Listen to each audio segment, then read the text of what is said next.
Cinta Bernoda Darah, Jilid 11 bagian 3. Wajah yang cantik itu sebentar pucat, sebentar merah.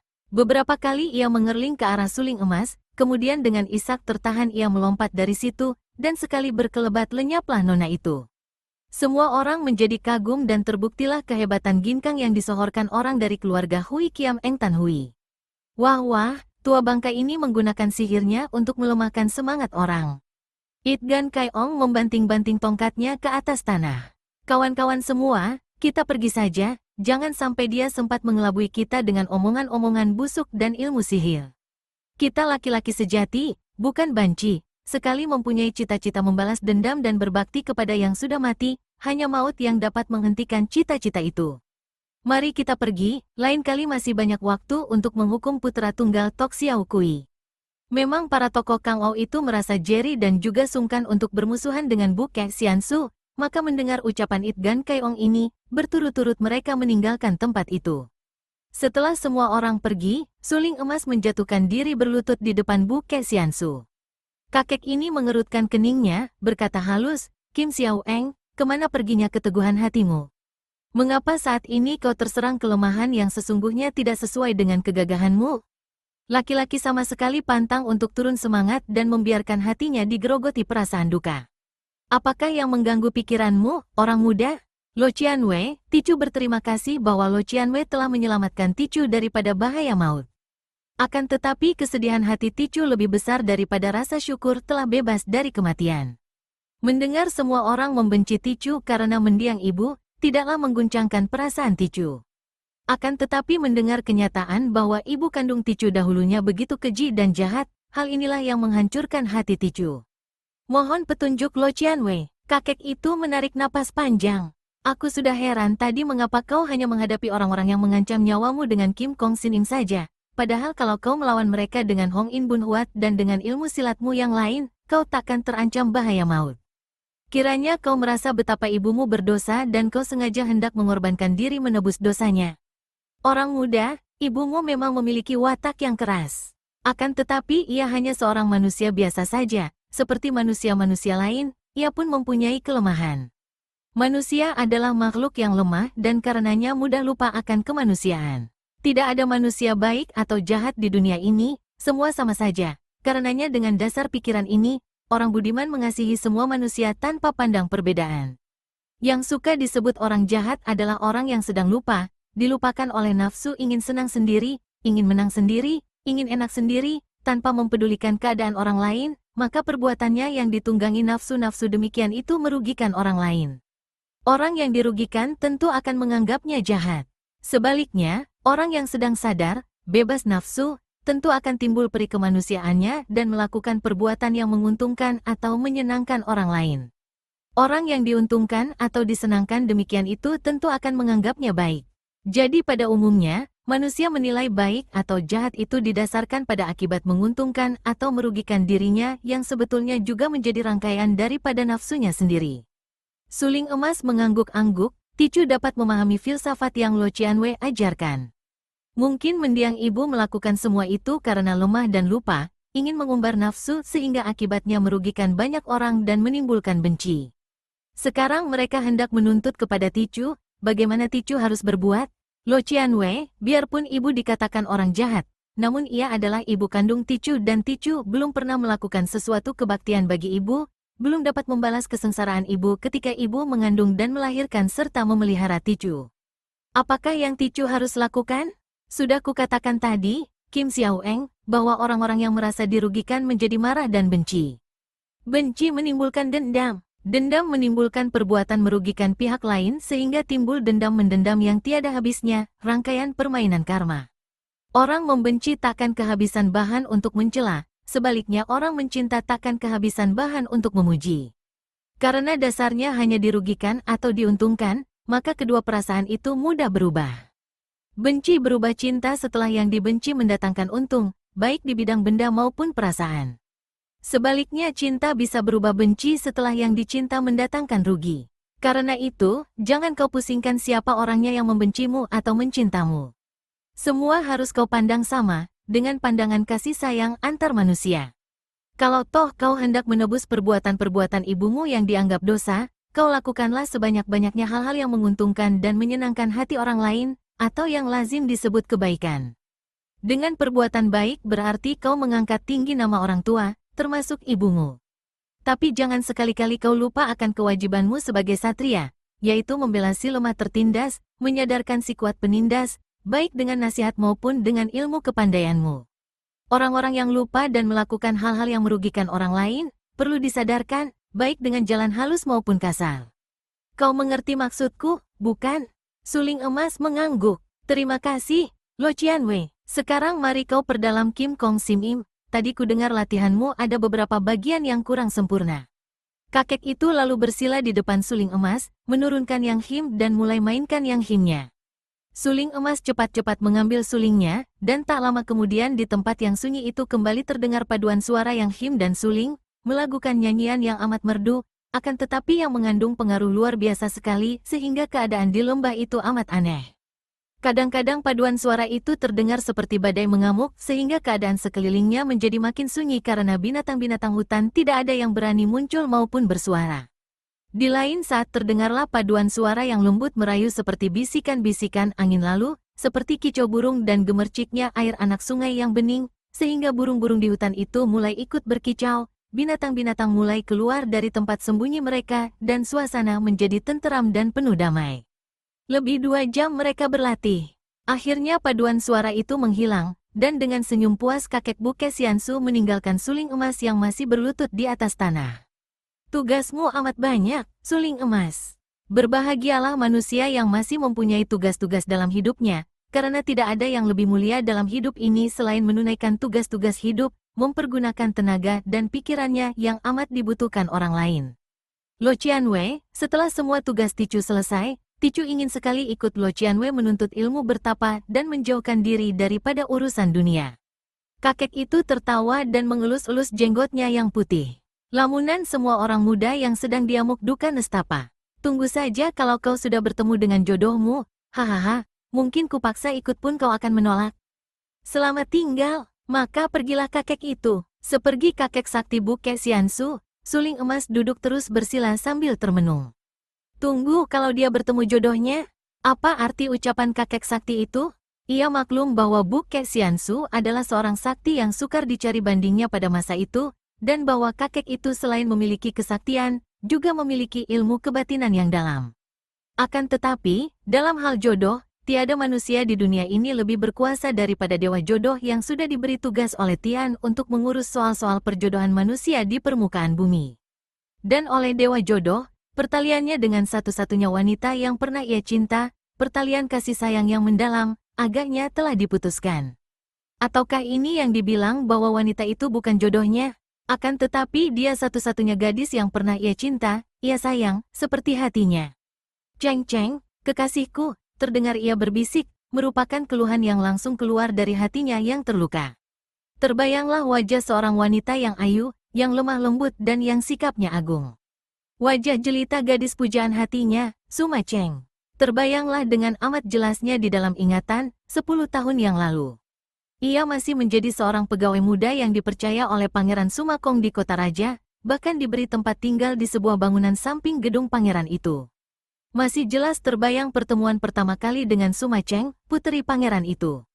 Bulan bersinar indah dan penuh pada malam itu. Ia duduk di dalam taman bunga Pangeran Suma yang luas, duduk di depan pondok taman sambil meniup suling, permainan yang digemarinya semenjak ia kecil. Kemudian, bagaikan sang Dewi Malam atau Dewi Purnama sendiri turun ke dunia, putri jelita itu muncul, tertarik oleh suara sulingnya. Ceng-ceng, kembali suling emas menarik napas panjang dalam lamunannya. Teringat dan terbayanglah semua itu.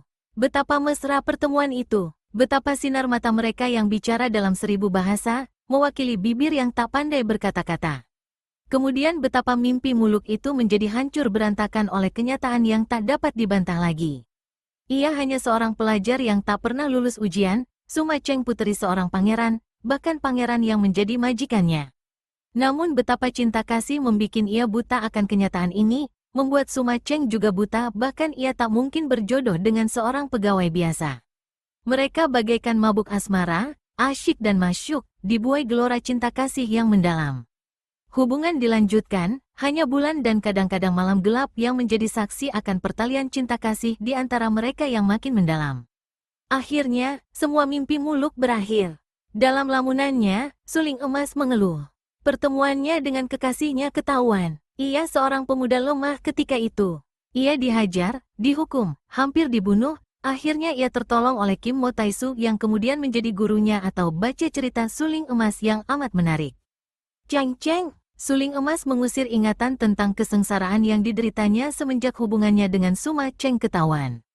Ia kembali memaksa ingatannya membayangkan wajah kekasihnya yang jelita. Wajah yang mirip dengan wajah Lin Lin, yang kemudian dalam lamunannya berubah perlahan-lahan menjadi wajah Lin Lin. Ia mengerutkan kening, lalu menggoyang-goyang kepalanya keras-keras sehingga bayangan itu lenyap dari pandang matanya. Suling Emas bangkit berdiri, sikapnya tenang, wajahnya biasa, akan tetapi jantung di dalam dadanya seakan-akan menjeritkan nama itu berkali-kali, Cheng Cheng. Cheng Cheng, jeritan yang membuat ia makin lama makin rindu kepada yang punya nama ini. Makin dipikirkan, makin perih hatinya. Selama hidup di dunia ini, hanya ada dua orang saja yang selalu berada di hatinya. Orang pertama adalah ibu kandungnya, orang kedua adalah Suma Cheng. Akan tetapi ibunya yang semenjak kecil ia rindukan, ia harap-harapkan perjumpaan dengan ibunya, ternyata begitu bertemu lalu meninggal dunia dan meninggalkan nama yang dibenci oleh dunia Kang Ol, yang dianggap jahat. Adapun Suma Cheng, gadis yang dicinta dan mencintainya, telah direnggut orang dari pelukannya, kini telah menjadi istri orang lain. Apalagi yang diharapkan di dunia ini? Untuk apa lagi ia hidup? Sudah sepatutnya kalau ia ikut dengan kakek Buke Xiansu, bertapa dan mengasingkan diri dari dunia ramai. Akan tetapi kakek sakti itu bilang bahwa kalau ia bertemu dengan jodohnya, diajak bertapa pun ia takkan mau. Semua renungan ini membuat ia merasa makin rindu kepada Cheng Cheng yang masih hidup. Andai kata ibu kandungnya masih hidup, tentu ia akan mendekati ibunya dan berusaha melupakan Suma Cheng yang sudah menjadi istri orang lain. Bahkan andai kata ayahnya masih hidup, ia tentu akan mendekati ayahnya yang selama ini ia benci karena berpisah dari ibunya. Akan tetapi kedua orang tuanya sudah meninggal, hanya Suma Cheng yang masih hidup. Cheng Cheng, aku harus menemuimu, sekali lagi. Tubuhnya berkelebat cepat meninggalkan tempat itu. Tujuannya adalah kota raja di mana Suma Cheng berada. Ada memang ingatan akan tugas-tugasnya berkelebat di benaknya, namun ia sengaja mengesampingkan dulu tugas-tugas ini.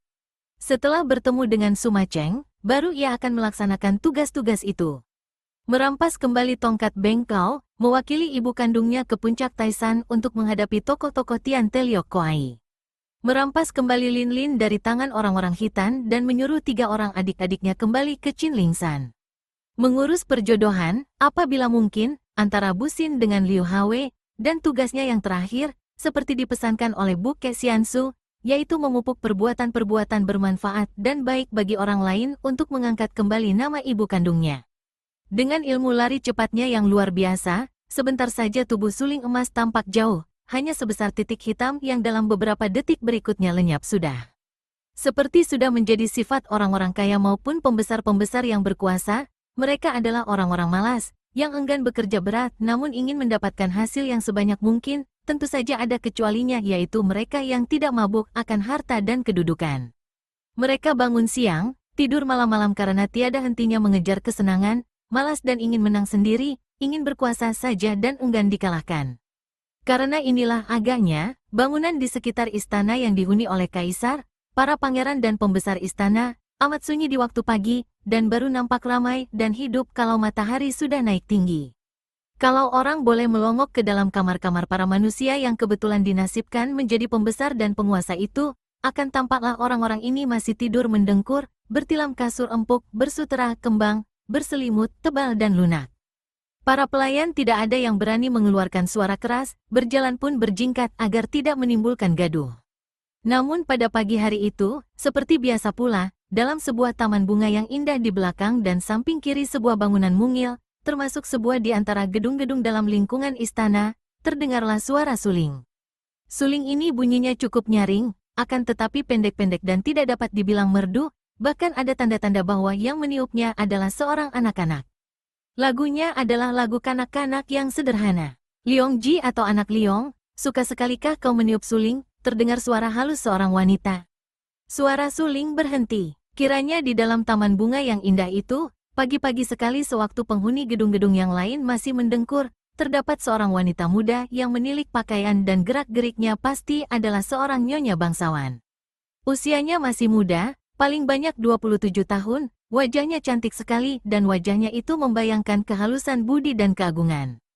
Ia memondong seorang anak laki-laki yang berusia kurang lebih 1 tahun. Seorang anak laki-laki lain berusia 4 tahun berlari-lari ke sana kemari sambil tertawa-tawa, seakan-akan ia hendak mengejar burung-burung kecil yang berterbangan sambil berkicau gembira di pagi hari itu. Anak yang menyuling adalah seorang anak laki-laki pula, usianya 9-10 tahun. Anak ini duduk di atas sebuah bangku dan asyik memegang sebatang suling bambu yang tadi ditiupnya. Mendengar pertanyaan wanita tadi, ia berhenti meniup dan menjawab, "Aku suka sekali, Ibu." Sejenak wajah cantik itu termenung, kemudian memaksa keluar sebuah senyum sambil berkata, "Aku akan suruh mencarikan seorang guru suling untuk mengajarmu, Liongji. Maukah kau belajar meniup suling?" Anak itu mengangguk-angguk gembira, lalu meniup lagi sejadi-jadinya. Ibunya memandang dengan penuh perhatian, jantungnya serasa tertikam yang membuatnya terharu, komat kamit mengeluarkan kalimat yang hanya ia dengar sendiri. Serupa benar. Akan tetapi ia segera dapat menguasai hatinya lagi sambil tersenyum-senyum geli melihat putranya yang kedua berusaha mengejar burung-burung di udara dan membuat gerakan menangkap. "Sunji atau anak Sun, hati-hati jangan lari-lari, nanti jatuh." "Bu, aku ingin bisa terbang seperti burung," anak kedua itu berseru gembira dengan suara pelau dan lucu, kemudian membuat gerakan dengan kedua lengannya digerakkan seperti sepasang sayap burung, mulutnya menirukan bunyi burung bercuat-cuit. Si ibu gembira melihat anak-anaknya sehat-sehat, lalu diciumnya muka putranya yang ketiga, yang tertawa-tawa gembira. Pagi yang gembira, sehat dan menyegarkan jiwa raga, akan tetapi yang juga membangkitkan kenang-kenangan lama. Hal ini dapat dilihat dari wajah cantik ibu muda ini, sebentar ia bergembira terpengaruh oleh 3 orang anaknya, sebentar lagi ia termenung seperti ingat akan sesuatu yang membangkitkan kenang-kenangan yang berkesan.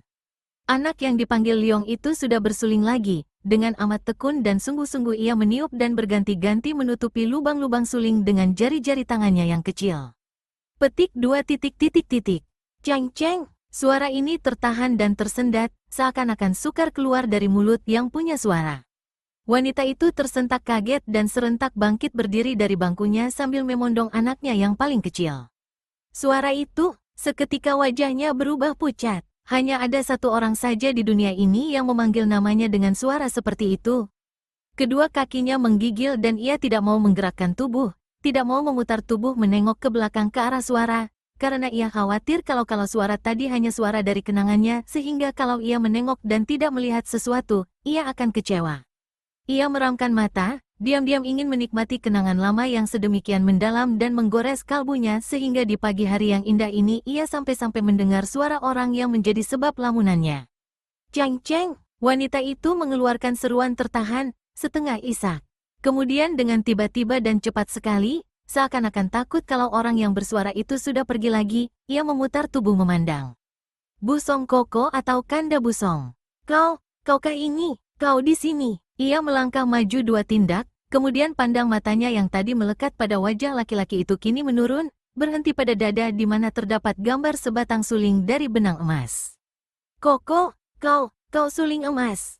2 pasang mata bertemu pandang, 2 sinar mata saling belit, saling dekap, saling cumbu dan saling menampakkan rasa rindu birahi yang ditahan-tahan selama 10 tahun.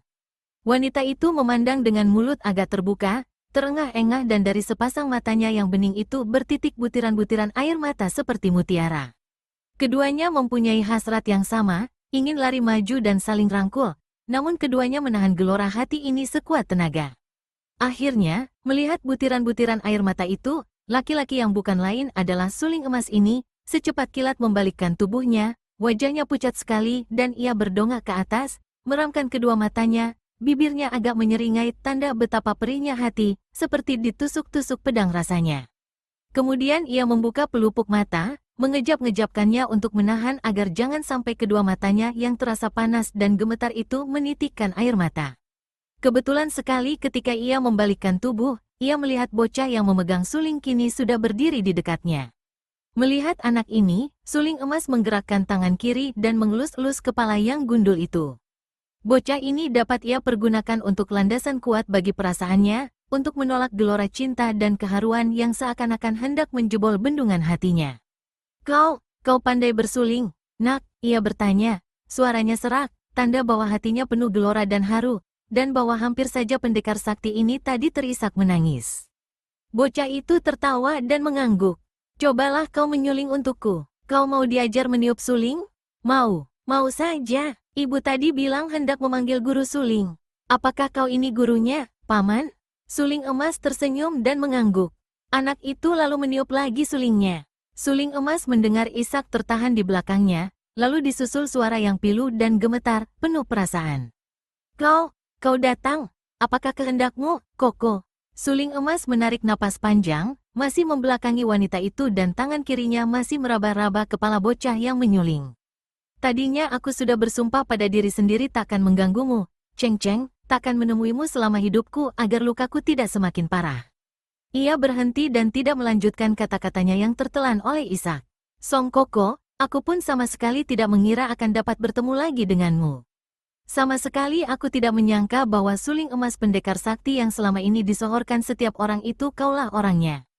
Ah, siapa kira? Dalam kalimat terakhir ini terdengar keluhan dari hati yang merasa amat menyesal. Suling emas memutar tubuhnya. Kembali mereka berpandangan, akan tetapi kali ini mereka sudah kuat menahan. Untuk sejenak keduanya memandang penuh selidik, untuk mengetahui keadaan masing-masing, memandang sinar mata, memandang keadaan tubuh, kurus gemuknya, dan keduanya makin menduga-duga. Beruntungkah ia tanpa aku? Demikian agaknya pertanyaan yang terkandung di hati masing-masing. Song Koko, aku mendengar bahwa suling emas belum berumah tangga. Betulkah ini? Apakah kau belum juga menikah? Song Koko, mengapa begitu? Apakah kau belum juga dapat melupakan aku? Melupakan engkau? Ah, Ceng-Ceng, aku melupakan engkau?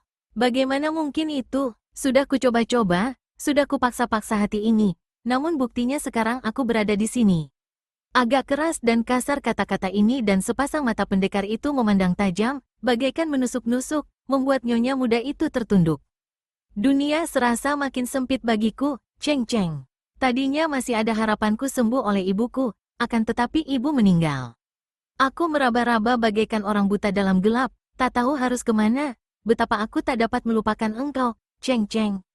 Karena itulah aku datang, untuk melihat wajahmu lagi, tak tahan aku akan rindu.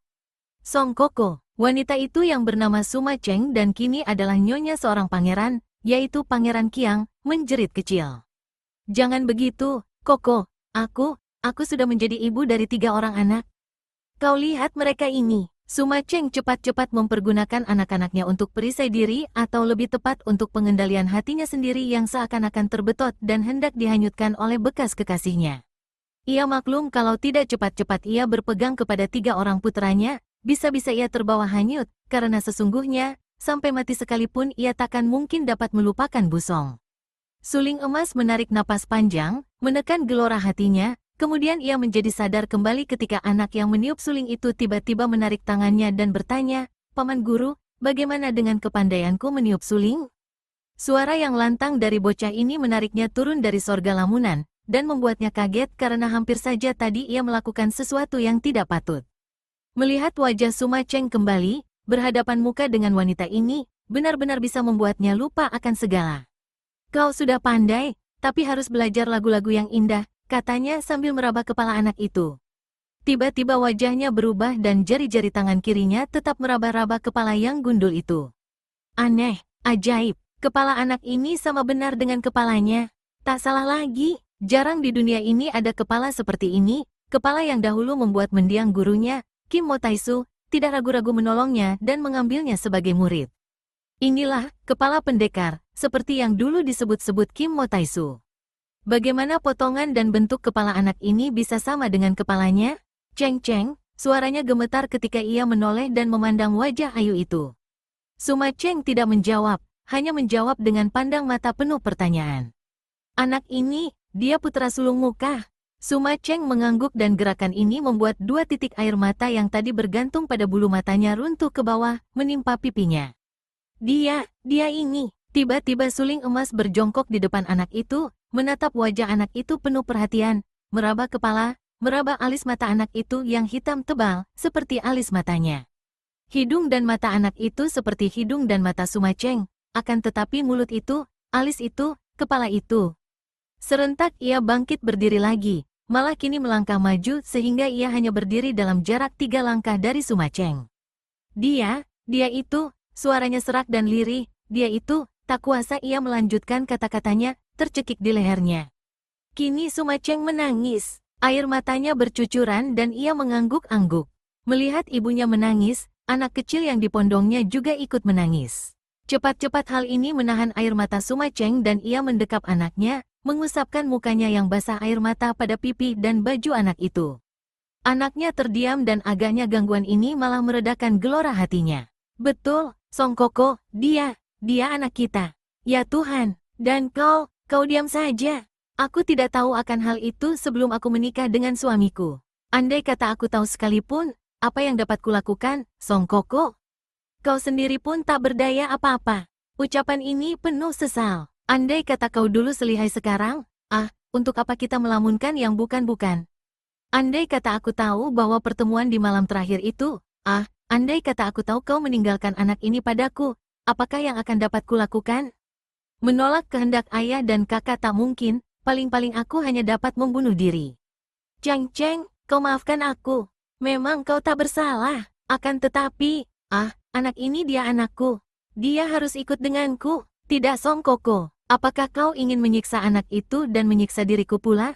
Kurang hebatkah penderitaan batinku selama ini?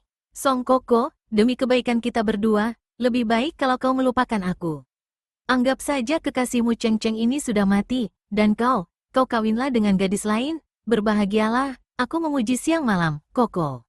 Cheng Cheng, Cheng Cheng, kau tetap berbudi, kau tetap jelita, kau tetap pujaan hatiku. Hampir tak kuat suling emas, ingin ia memeluk wanita itu, ingin memondongnya, ingin menghiburnya. Namun pandang mata wanita itu kini tidaklah seperti dahulu. Memang, ada perubahan pada diri Cheng Chengnya, kekasihnya. Hei, siapakah di situ? Tiba-tiba terdengar bentakan keras dan seorang laki-laki yang berpakaian indah berlari-lari mendatangi dengan pedang terhunus di tangan. Ia ini bukan lain adalah Pangeran Qiang. Ketika ia melihat suling emas, wajahnya berubah. Pandang matanya dingin, dan sikapnya mengancam ketika ia menghampiri Suma Cheng. Jadi tidak salah omongan kakak Suma Boan. Ternyata istriku yang setia ini diam-diam bermain gila dengan laki-laki bekas kekasihnya dahulu. Perempuan tak tahu malu, sudah punya 3 orang anak masih hendak main gila, berzina dengan laki-laki lain. Keparat, oh, tidak. Suma Cheng menjerit tertahan. Tuduhan ini benar-benar merupakan ujung pedang yang menusuk ulu hatinya. Aku dan dia, kami tidak berbuat apa-apa yang melanggar kesopanan. Jangan kau menuduh yang bukan-bukan. Bagus, ya, kau masih hendak membelanya? Perempuan hina, kupukul mukamu yang tak tahu malu. Pangeran itu melangkah lebar menghampiri Suma Cheng dan tangan kirinya melayang, menamparkan ke arah pipi. Istrinya hanya tunduk dan menangis terseduh-seduh, tidak mempedulikan datangnya tangan yang menamparkan. Akan tetapi tangan yang menamparkan itu terhenti di tengah jalan. Pangeran itu berseru kaget dan heran, juga penasaran. Ketika ia menggerakkan tangannya ke belakang, tidak apa-apa. Akan tetapi begitu ia menamparkan ke depan, tangan itu tiba-tiba berhenti seakan-akan tertahan oleh dinding yang tidak tampak. Keparat, hayo mengaku bahwa kau telah berzina dengan bangsat ini. Ia berteriak memaki untuk mengatasi kemarahan dan rasa penasarannya. Sesungguhnya, kami tidak berbuat apa-apa, suamiku dengarlah. Memang betul dia dahulu adalah seorang kenalanku, sebelum aku kawin denganmu. Tapi, semenjak itu, baru ini kami saling bertemu, dan kami tidak berbuat apa-apa yang melanggar susila. Percayalah,